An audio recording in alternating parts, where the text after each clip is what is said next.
Sal is my parrot. There he is right there. If you notice his ring around his neck in the bottom, that he's a ring-neck parrot.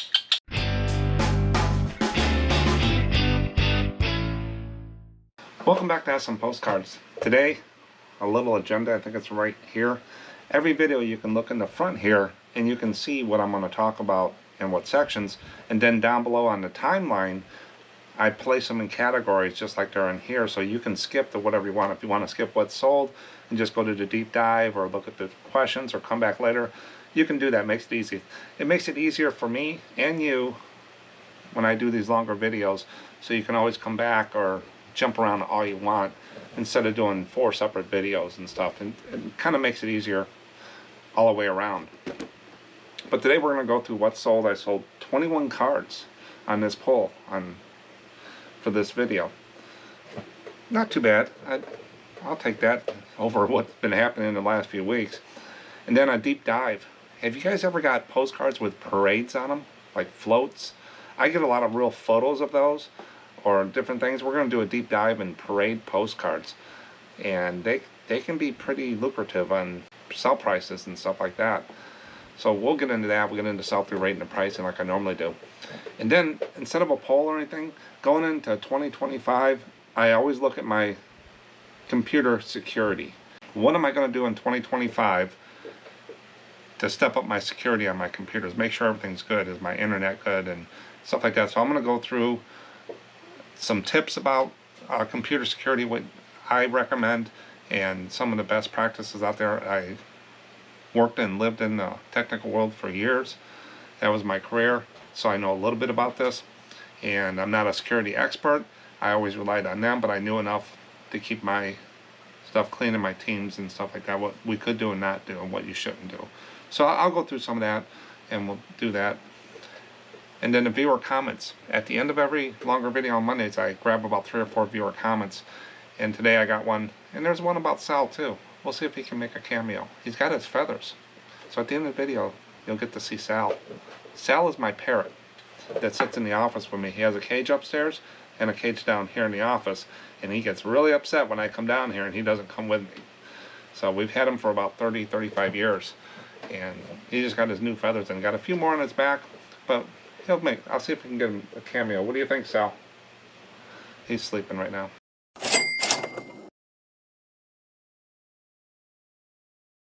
But let's go ahead and get him real quick on what's sold, get in a deep dive, and then we'll get into computer security.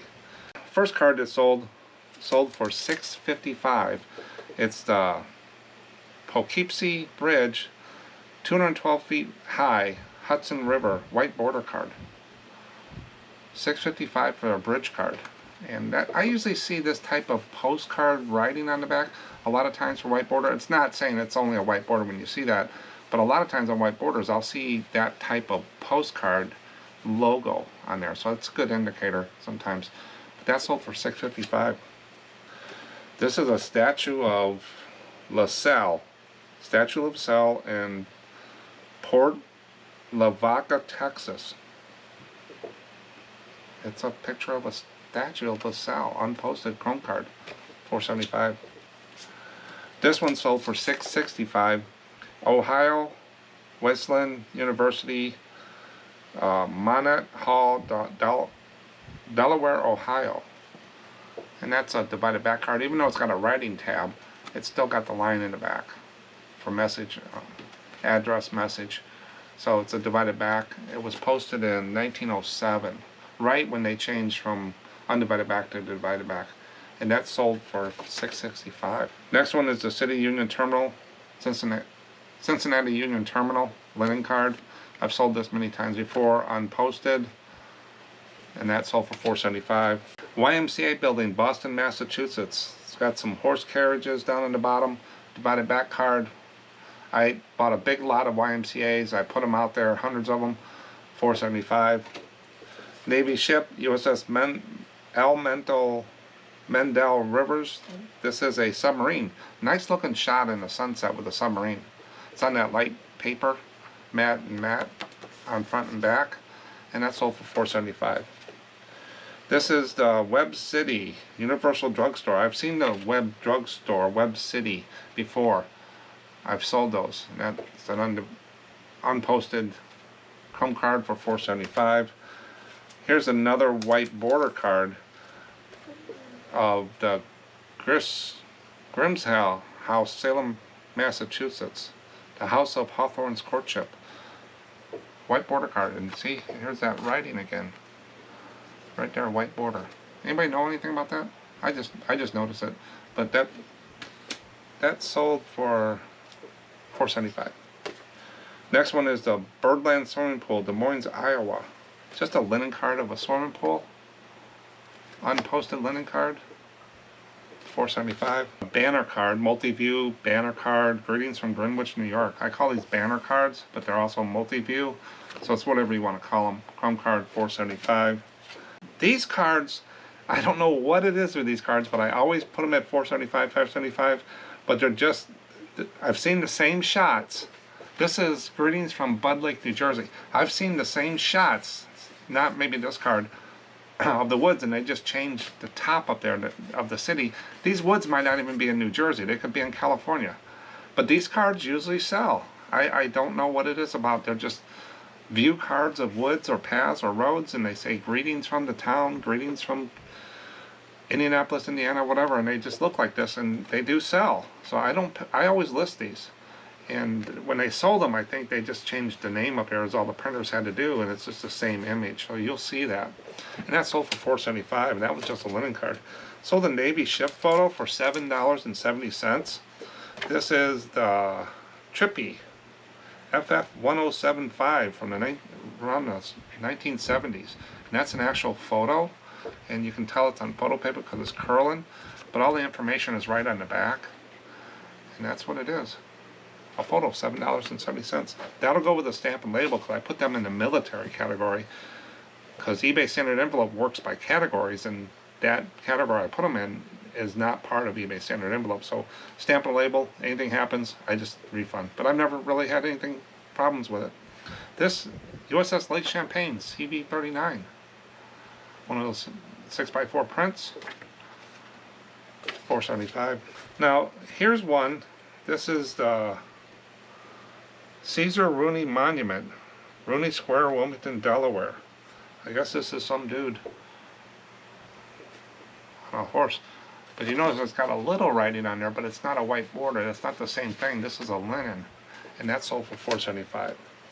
Sold another naval ship, USS Isabel PY-10. It's an older ship. You can tell with the mast and stuff like that on there. These are from original. These pictures that the club made are from original photos, and I have all the negatives to these pictures in boxes in my storage. I got them nice and archived, but I have all the film negatives of these. This is a real photo postcard of a deer, lady trying to feed a deer. Looks like a mule deer out there. I didn't price this up. It's from 1911. Nothing really special. $4.75. Typical ranch scene in mountain region of Northwest. It's a ranch scene, unposted divided back card. I think, yep, divided back. That's all it is, just a view card, $4.75. Navajo Auto Court. This is a motel, $4.75. Linen card. I usually have to feel them and stuff, unposted. And this is in Lawrence, Kansas. Kansas doesn't do well a lot sometimes, but I don't have a lot of Midwest Kansas postcards, so I look for those. Large letter, $5.65. Greetings from Ohio. Some of these, I always want to comp these, do a second, third look on these, because some of these can do very well. Most of them don't, but some of them can be very good on prices on their linen large letter cards. And $5.65 for that one. Now, this one, I accidentally printed the label out, so I got to keep it in order here. But this is headquarters of Paul Baxter Associates and School Photographers Guild of New England. 1.5 mile east of Southwest Expressway, South Hingham South Weymouth exit. Whatever. That's what it is. That's this chrome card, $4.75. And the last one is Robert Fulton Steamboat, Claremont. A neat looking card, 1910. It's on that it's a pressed paper. It's a divided back. The back's kind of different on there. and that sold for $4.75. So altogether I sold 21 cards. I want to do 16 today, and I did 21 on this pull. Equals $122.79 gross. And if I take $122.79 divided by 21, I have an average sale price of $5.84. So it crept up just a little bit for this pull on what I sold. So that's nice to have, but I've had some real low days, and I don't blame eBay, I don't blame anything for it. It's just the way it goes. By the end of the month, it always comes out. It has always come out where I paid my bills and put money in my pocket since I've been doing reselling. When you first start up, it's a little harder, but after the first year, I've always made money every month. And if you have a slower month and you're starting to see a trend go down, just don't spend. Don't go out and buy a lot of stuff and mess with your store. Just let it ride. And if it continues, you might be doing something wrong you got to fix. But I just kind of, if I'm having a good month and I need to pick up some extra things, I'll do that on those months. But on lower, slower months, spending gets cut. I don't go out and spend stuff. I'll ride it through in there, and that's how it's been up and down this year. And people ride these waves. I just go with the trend. I just kind of watch what I do, and there. That's what's sold.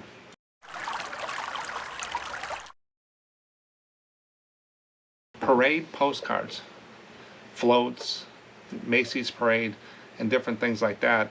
These postcards are a draw to me when I see them, especially real photos. I even look for prints.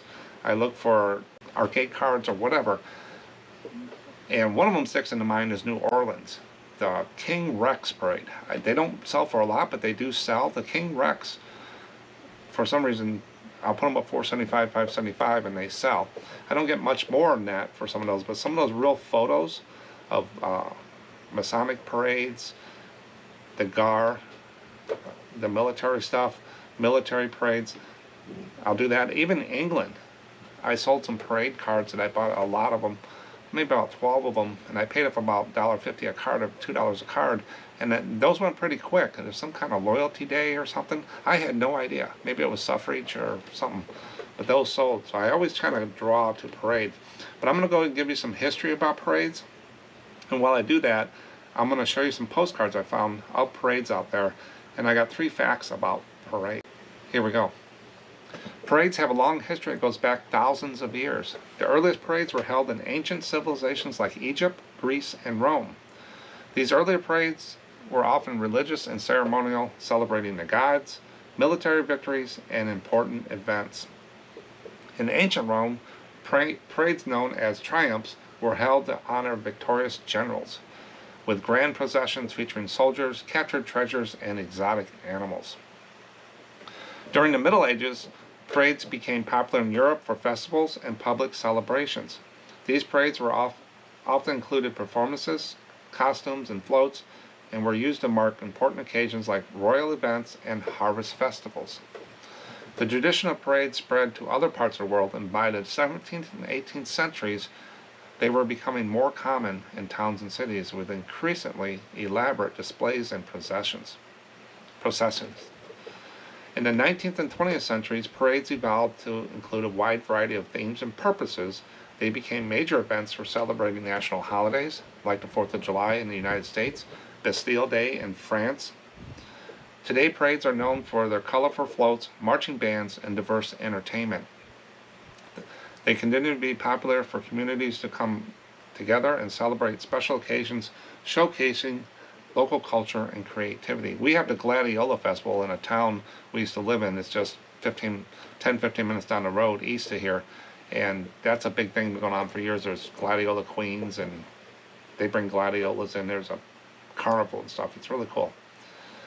Parade postcards are vibrant keepsakes that capture the excitement and color of parades, featuring lively images of floats, marching bands, and festival crowds. These postcards provide a snapshot of energy and joy of parade events.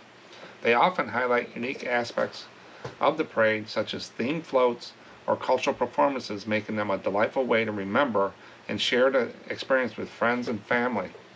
Whether celebrating a local festival or a grand national event, parade postcards offer a visual memento of the fun and spectacle. Now I got 3 facts here I pulled out. The first one, the Marshmallow Mayhem Float. At a parade in a small American town, One float featured a giant marshmallow that started to deflate halfway through the parade. The sight of a slowly collapsing marshmallow, combined with the confused spectators and sticky, gooey messes, turned the float into an unexpected and humorous disaster. So things can go wrong with those big balloons. The second fact, the penguin parade. In a parade held in a town in Alaska, a group of people dressed in penguin costumes marched alongside a float made to look like an icy Antarctic landscape. The surreal scene of penguins waddling down the street in freezing temperatures were both odd and amusing to onlookers. So there's a lot of crazy things that go on with floats. People get creative. And the last fact, live action snow globe. A parade in Canada featured a float that was designed as a giant snow globe, complete with fake snow and holiday decorations. The odd part, the snow globe was so well sealed that it trapped a group of performers inside who had to entertain the crowd while dancing in a confined snowy environment. They probably couldn't get out. So there's a lot of stuff about parades and history. This is just a little snippets of it to get your curiosity up, give you an idea about parades and stuff like that. But the main question is, do parades postcards sell? How I do it, I do this little chart here. It's pretty self-explanatory. 0 to 3, if a sell-through rate comes out to 0 to 3%, I don't pick them up. 4 to 10% is where I work. If I back down to Chrome, I usually pick those up. They sell for average price mostly. That's what pays the bills. While I'm looking for those, I usually end up with 11 plus sell-through rates and stuff like that, and those give me higher dollars. So I don't go looking for an 11 plus. I try not to pick up the reds. I look for the middle, and I end up with some of the both ones. Real photos and all that other stuff, that's a different niche for me. Is what I figured. They sell themselves. You get a really good real photo postcard, one of a kind, that you don't even have to worry about sell-through rate. It's going to sell itself. It's all about the subject. But how I calculate sell-through rate, sold divided by listed times 100, gives you the seller rate percent, round up or down to get a whole percent so people can remember, and that's what it comes up with. So I just go out to eBay. I don't really get into the deep dive and look at every card. I just go out there real quick and say postcard space parades in the search field. Click the sold, which gets completed. You get 1,200 sold. And then you unclick that and you get how many number at the top up by the search thing. 20,000 parade postcards out there. So you take 1,200 divided by 20,000 times 100 gives you a 6% sell-through rate. You look at the chart, that's an average card. So I know it's average. Now, if you can dig down and get a little more history on it and stuff like that, you might be able to push up and high. And as we're going to see in pricing here in a second, some of them can go very high. So each one of the parade postcards get a little special touch and care from me to make sure I get every dollar I can out of them. But basically, overall, that's sold on eBay is a 6% sell-through rate, and that's an average card. So, but you got to bump that up against some other things. Just make sure your numbers are right there. It's not an outlier. So I went out there, I did postcard festivals. Came up with 3%, even lower. So the word festivals maybe not as good. Parades were 6%. Carnivals. Parades usually have carnivals at the end and rides and stuff. 5%. And there's bands. I figured, okay, a band in bandstands and stuff. 6%. So to me, the 6% is a good sell-through rate. It's an average card. That's all I need to know is I'll pick them up if I see parades. I would anyway. I gravitate to parades. So sell-through rate, done. Now we got to look at pricing and see how pricing is going to come out with these. Again, I didn't find a lot of real high ones and stuff, so I just started the higher one I found out of the 8 I picked here, and we'll work down to the lower end, and we'll see the different things you're going to see out there. For example, this one, Anchorage, Alaska. It's early 1900s, real photo postcard, and they put RPC and real photo postcard. I think eBay knows. Fire department parade. Now, I did a video on fire departments, and this is a real good example of it. Now, there's a ruler in the picture. It's a real photo. It goes against some of the best practices and stuff, but it's still sold. So just think if you don't have a ruler in there or in there, it's going to stop you from selling something. No, it's not going to take you from 5 cards to 50 cards a day by not using a ruler or stuff. It's just best practices is what you do. This sold for $338, had 9 bids, and look at that. Those little fire department things in there, that's not a bad price for that card. That did really well. I wonder if that's one of Kevin's, the postcard guys. He gets a lot of these. Let me know, Kevin. Then women's suffrage is going to be a video I'm going to do in 2025. Suffrage is a good subject to get. You just got to make sure that's what it is. American flags, antique real photo postcard, $100. And it was a buy it now and they got full price for it and they're going to ship it for $5. Women's suffrage you want to look for, stuff like that. Be careful about some of the rules with eBay and some of that stuff. But most of the time, I don't see them that often, but I will pick them up for sure, and I will pay up on women's suffrage postcards. $100. Onetta, New York. Around 1908, real photo postcard. Stagecoach parade float.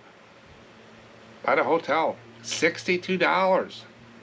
Real photos. If you get in the thing there, those are real photos that did well. They were $60 to $300. So if you get a real photo, make sure you hang on to it. Sit on them. Let your other cards sell while you're waiting for your price. I wouldn't give them away. You can put them in auctions, but put it at a price that you want. Don't start it at 99 cents because you might not get it because you got 7-10 days for people to look at it. Get it out there. Pay up on them a little bit. These are the cards that I will put out there and I will stick them. Just like the Halloween cards. They're going to sit there. I'm not going to bring them down, put sales on them and stuff. The collectors will come and get them. But while they're waiting for those, I'm selling all these average boats, these naval ships, and everything else pays the bills. And then when I do sell one of those $80 to $100 cards I got, it's a nice cream on top of the coffee. It adds to it.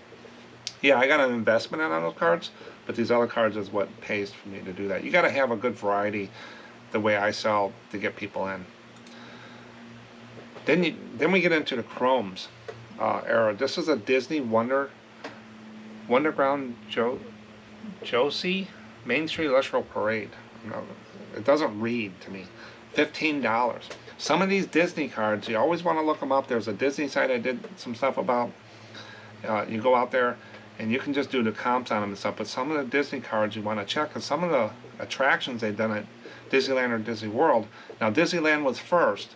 Disney World was second. So if you see Disney World, that's later than Disneyland. Disneyland, Anaheim, California is the really good one there, but there is some good ones out there in Florida as well, Orlando. But Disneyland was first. $15 for that card. That's a chrome card. That's really good. Then you got the Fife and Drum Corps parades for West Lafayette, Indiana. Not far from me. Hour and a half, hour down east. $12.99. Some of these drum parade people, they're pretty loyal to what they do. That's what they did in school and stuff like that. So if you can get these out there and get the right subjects and price it right, it's a parade and it's a band. $12.99. Main Street Cotton Carnival Parade, Memphis, Tennessee postcard. Not a bad title. It tells me what it is. Main Street. It's going to pick up that. It's going to pick up the parade. And Cotton Carnival might be something else I look at. And they got $9, $8.95 for that card. It's got a nice picture. I see a lot of shots like that with the street and the people walking up. Those are really nice postcards. Pasadena, California, Aerial Tournament of Roses Parade. Usually the Rose Parade, the Rose Bowl don't do well for me, but this one did $8, $7.99. Look at that nice aerial shot. How do you think they did that? Didn't have drones back then. Do you think they were up in a building or put the camera on a kite or something? In the older days, they used to go up on top of the hills or the church steeples to get those aerial views of towns. Just think drudging those heavy wooden cameras and tripods up to the top of the mountain to get those aerial views. That was a lot of work. There's pictures of Haynes doing that in Yellowstone, carrying all that stuff around, I've seen. But they used to go in church steeples, and I don't know if they used balloons or anything like that, but that's how they got those aerial shots, is what I'm told, what I'm reading. And then down here, Reno, Nevada, Harris Club, Harold Smith Jr. mini parade car. Little parade car Shriners have those little cars that run around and stuff like that, those hats. All that stuff does well. This is $6.78, so $7 for one of those. So you go from $7 to $300 when you get into our real photo world. But just the chromes would go from $15 to $7. So parade cards are cards that I look for. Again, the King Rex from New Orleans is probably one of the better ones of New Orleans that I sell. I don't sell at probably between $5 to $8. Just depends what it is. But if you get a lot of floats in there, older ones, people will pick those up for mementos. That's parade cards. Who knows?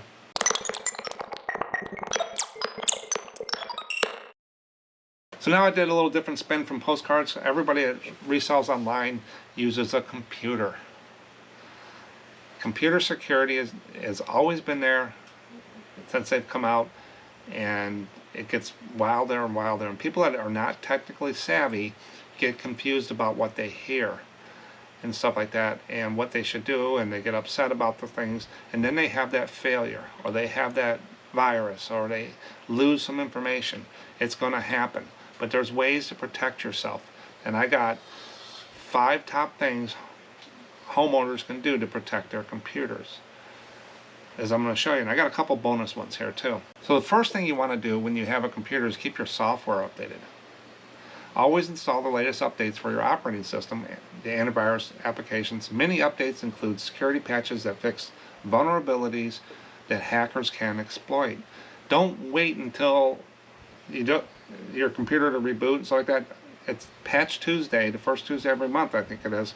Windows is going to come out. Apple's and stuff. I take all the updates as I get them. You can always remove the update. Over all the years, I haven't had a problem with any Windows update.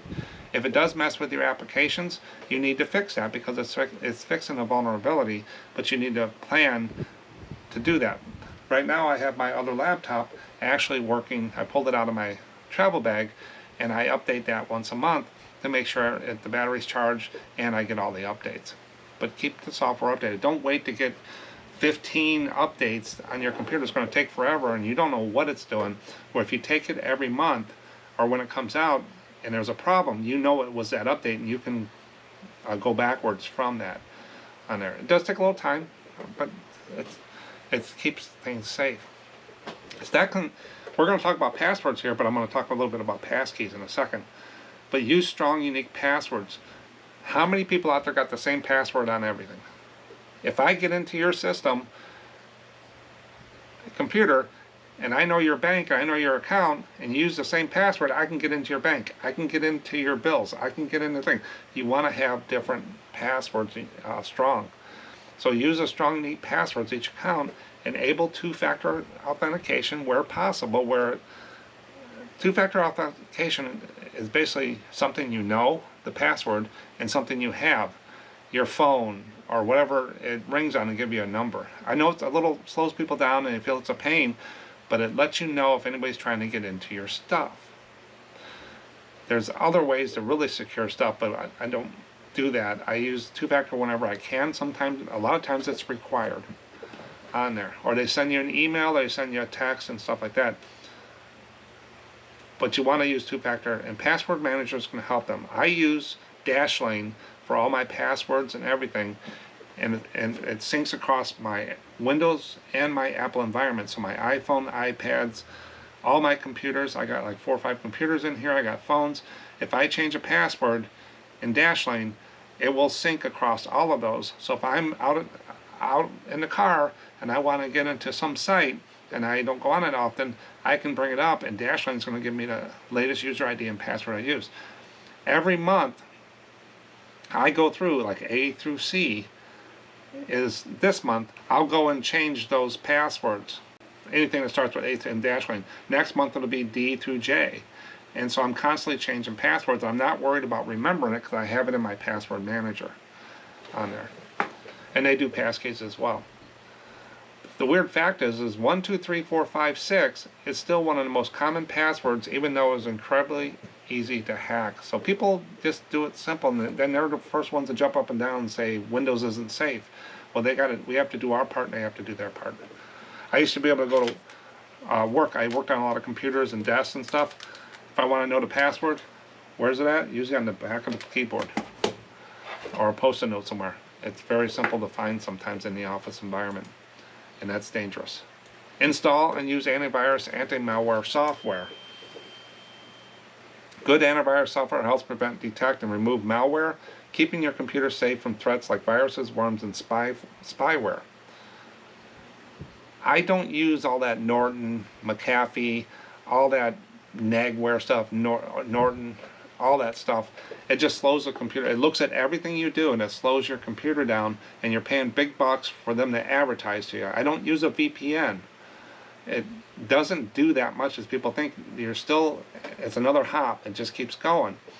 In there, you're not hiding from anybody. Once you log on the internet and log on your computer and stuff, they know what you've done. Everything is tracked. When I worked and ran a monitoring center in our big data center for years, we could track everything a person does from the time they log in to the time they log out, pretty much.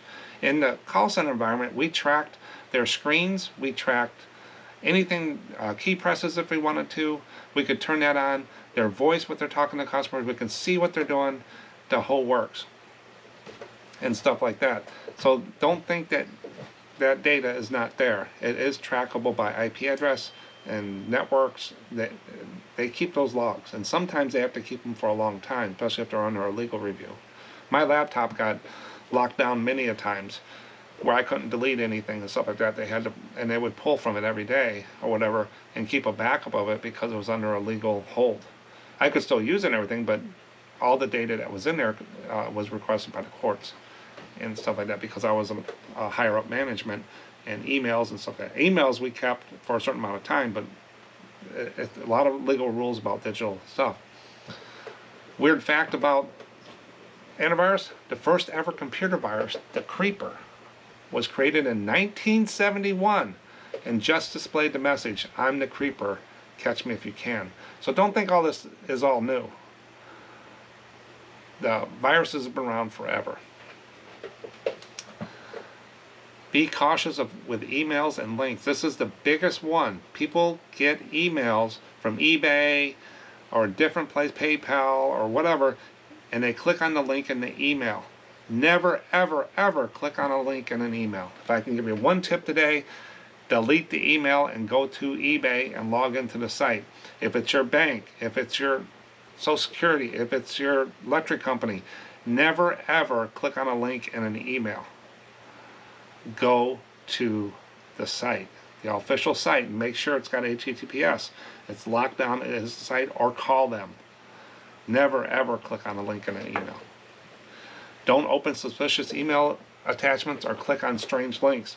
Phishing attacks are one of the easiest ways for hackers to trick users into giving them access to computers. The fact is, 91% of cyber attacks start with a phishing email. Basically, they're phishing to see who they can catch. They'll broadcast it to a company, and the company doesn't block those. They go in and they get that one person, and then they take that one person and they move up the ladder. Then they have spear phishing. Instead of phishing, spear phishing is where they're targeting a certain person and stuff like that. So there's so much out there that can happen, and they're doing this while you're sleeping. These bots and stuff, the automated programs. So never, ever click on a link in an email. Back up your data regularly. I don't know how many times I get called from people, they lost their data, lost this and stuff like that. Now Windows has, if you use Windows, they have OneDrive, it'll back up to the cloud, and then Apple has, iCloud. So that's a way to get it off of there. But I use Carbonite, and they're not sponsoring this, or I have no sponsors this video. Even the other one I'm going to talk about is not an official sponsor. These are things just I use. But Carbonite goes into my computer. I have it set up, and I pay. It's kind of expensive, but for the price per month and stuff. But it backs anything I put on my work computer here, not my laptops and stuff. Anything here gets backed up. Just like this video here, when I'm done recording and I put it on my computer, it'll get put up to the cloud. I've never had to recover a full computer, but I had to recover a few files that I accidentally deleted. I have a spreadsheet here that's just massive things that I keep up all year long. I don't want to lose that. I cannot recreate that overnight. I'd spent years putting that thing together, and there's places and stuff like that, so I don't want to lose that. So I use Carbonite. I pay for that every year. My wife does a lot of brailing. She takes a textbook, she reads it, and she puts it into Braille for the blind. That's hours and hours worth of work. So we use Carbonite on her laptop so we don't lose that. And she's working on a textbook right now, I think. She just keeps up with her skills. She's certified Brailer, and then they print it out and stuff like that.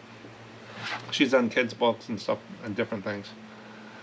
So regularly back up important data either to an external hard drive or cloud storage. In the event of a malware attack or hardware failure, you can easily restore your files. I've lost stuff. We've lost my programmers, one time we lost a couple of weeks worth of work, and we had 10, 12 programmers working, and somebody did something, and it got corrupted. Nothing we did, and the backup team didn't back it up right, so there was a lot of failures that we had to fix in there, but we lost all that work, and we're not going to get that money back. And in business, that's what it's about. If you lose a picture of your kids, and so you don't want to lose all this stuff, because a lot of it's not great, so back it up. Weird fact, 60% of companies that lose their data will shut down within 6 months. So 60%, if they lost all their data, they're going to shut down because they just can't work. And while you're just home users, losing all your files can feel just as catastrophic. Yeah, if you lose all your files, your photos and stuff like that. Now these tips will keep your system safe from common threats. But I got a couple bonus ones. This is a little off of postcards, but I thought it would be important for sellers on there. If you ever log into eBay and it has you log back in or verify yourself, or you go in a program and you have to re-log in, they do that on purpose. Requiring users to re-log an application prevents hacking by session hijacking prevention. Relogging in limits the time hackers have to hijack your active sessions, reducing the risk. Idle account security. If a device is left unattended, periodic logodouts prevent others from accessing and re-authenticating. Expired permissions and updates. Relogging ensures that changes of user permissions, so if they made changes or you made changes, it takes effect then. But the weird fact about logging in, don't think it's a pain, it's helping you to restart a new session and get a new session key. No one can jump on there. So if there's bots trying to work to break into your system, it'll stop that for that session. They'll come back, but they got to restart. Bots that stay logged in to exploit vulnerabilities get disrupted by forced re-logins, increasing their chances of detection. So by restarting your computers regularly, re-logging in, just don't leave them up forever, because you got the same session thing, something could be out there working trying to get in. A new thing coming out, it's not really new, but it's been around, is passkeys. Why are they better than passwords? Better security. Passkeys use public key cryptography, making them immune to phishing and password attacks. They're easier to use, no more remembering passwords, authenticate with biometrics or a PIN. They sync across devices. Passkeys work seamlessly across your devices, no need to set up credentials again. Passkeys can not be stolen even if hackers get access to the company's database, because only a useless public key is stored. Your private key never leaves your device. So you're going to see a big move, more and more movement as these companies get their applications using passkeys. They're going to want you to do that. If you have a chance to use passkeys, use it. It's better than two-factor authentication and everything like that. There's some pros and cons to it. Now the end thing is, a lot of people say, well, I got an Apple, I don't have to worry about it. I don't use Windows. I'm safe. No, you're not. While Mac OS, Apple, is still often considered more secure due to lower market share and its Unix-based architecture. Unix is an operating system out there. It is not immune to threats. Attackers have increasingly targeted the Apple Mac OS operating system as its popularity has grown, and no system is completely secure without good user practices like avoiding suspicious downloads and keeping software updated. So just think you got an Apple, people out there, the reason they go after Windows a lot, because it's predominantly out there in the office environment and homes, is Windows. Apple also has some other things with their Apple Store and their App Store. They're more able to keep it down, but as they grow, they're going to in there. But people do target Mac, so don't feel there. So whatever you do with the Apple, I have Apple and I have Windows. And my Apple, I take regular updates and I keep things secure as there as well. Have you ever went out and Googled yourself, put Mark and your name and address out there? Try it and see all the information that's out there on all these sites. Now, to protect your privacy, I use a thing called Delete Me. Now, this isn't a sponsor, but I do have a link that you can get 20% off and it gives me like you can even do it when you sign up.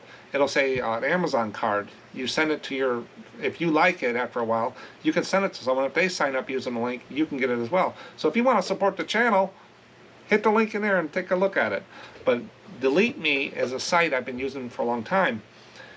I pay, it's like $10 a month, and if you get 20% off, it's like $80 or something like that. You gotta figure there's people doing this stuff for you, and it'll take you hours to do this, but protect your privacy with Delete Me. Worried about personal information online? Delete Me helps remove your private data from public websites, keeping it away from data brokers and identity thieves. Stay safe, reclaim your privacy, and enjoy peace of mind. There's a link in the description, but there are some screen prints that I showed you. Let me take a look and see what they've cleaned up on me. So if I look at it right now for this year, there were 65 data brokers they found with my information. They reviewed 886 different places. They have removed 114 so far. Most of them were my address, then the next name, age, family members, and spouse. So they're keeping them off these websites, and once they clean these, they go back and they make sure they don't come back, because they will come back. But they get all that stuff out of there, just another little thing to keep it out of private information off of there. You can't keep everything away, but they've cleaned up 114 sites with my name and address and all that stuff out there. So Delete Me is something you can look at. Link in the description, gives you 20% off. Gives a little bit to the channel on there, but they're not sponsored here. It's just something I saw at the top of their website, and I said, hey, I'll talk about that. But that's a little bit about computer security, a little bit off the beaten path of postcards. You can skip over if you want, but it's so important. I figured going into 2025, you need to keep things secure. Take those patches, change those passwords, and just make it a habit of doing things. Don't have the same passwords across everything, and use passkeys. And don't think it's not going to happen. It's not if it'll happen, it's when and how bad. If I had a total computer crash today, I can put a new hard drive in, and overnight probably download, once I load Windows and everything, go to Carbonite and get everything back. And everything would be back to normal the next day. Just some tweaks and minor inconveniences. That's it.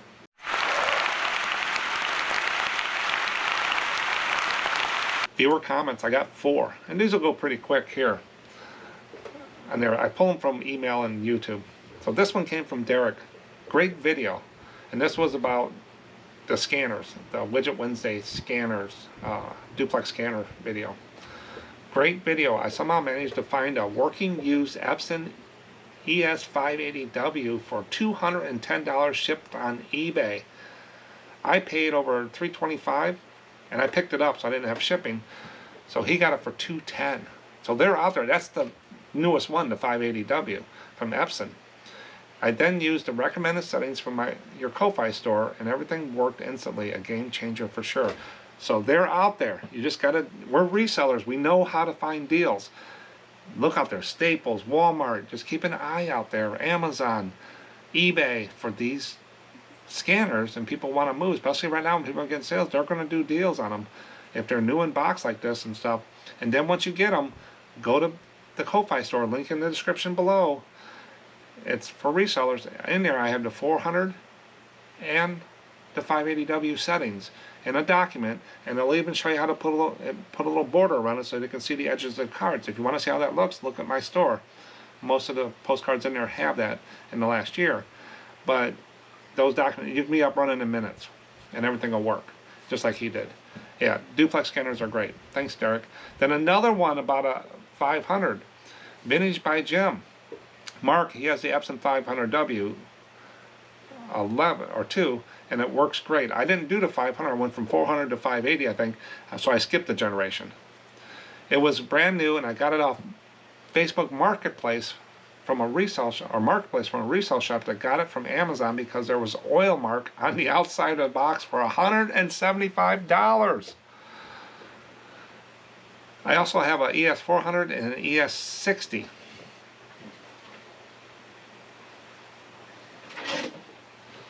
This is the 60. This is the one, this is 2-pass. It does one side at a time just for small receipts and stuff like that. I don't recommend it for bulk ones, but he has that, and he has a 400. I have a 400 and a 580 and the 60. So he's basically up there. We've got a collection here, Jim. So they are out there to buy. They won't break the bank. So if you're looking for those things, go out and do the homework. Got Christmas coming, holidays, Amazon cards. Tell people what you want. You want a new scale, you want a scanner, you want a thermal printer. Get it from my kids bought me the Rollo years ago, 'cause that's what I wanted for Christmas, a Rollo thermal printer. It's been working ever since. I have my backup over there, but usually they usually give me Amazon cards and I buy stuff that I want to do. So thanks, Jim. Then Susan Sullivan. And watch out for cards with glitter. Glass on glass scratch. They used mica back in the day sometimes. They're real harsh things on those cards with glitter. I've had some I didn't catch go through and they haven't caused a problem. There's a carrier sheets or something you can put on there and put them through. But had my 580W for 2 weeks and a card with a small spot of glitter went through and scratched the glass. My scanner also has a problem with gel coat and super deep embossed cards. They go on the flatbed. Yeah, scratch up that flatbed. If you see my video, I don't care for flatbeds. But that's where you would use stuff like that. But you could still scratch those. But yeah, deep and heavy embossed cards, the Denson, you know, the pushed out cards, and some of those gel, there's a setting in there. If you go to settings and you put in there that I have, the blank pages and stuff, it shouldn't stop, but you kind of got to push it through sometimes. But if they're real heavy stuff, I don't put them through because I don't want to mess up anything in the scanner and mess the card up. But she's right, just take a picture, and if you got one of those nasty flatbed scanners, you can do that. So, thanks, Susan. I had to put this in there because Phil likes Sal. I got a lot of comments about them. You can hear him. Sal is my parrot. There he is right there. If you notice his ring around his neck in the bottom, that he's a ring neck parrot. He's getting his new feathers in it on the back. Look at his tail. This is what he looks like after he gets his feathers done. And he's lost his little colic there, and he likes to talk. Or cluck like a chicken. But that's Sal. So Phil says, Sal, I don't know how you keep coming up with these. You slay me. So every Tuesday, Sal has a dad joke that he puts out on the community tab. So he's saying, if you're not subscribed, subscribe so you can see my jokes. It goes out on the community and most subscribers will see it. So hit the subscribe button, hit the bell, and you can see my jokes that I put out there. But that's Sal.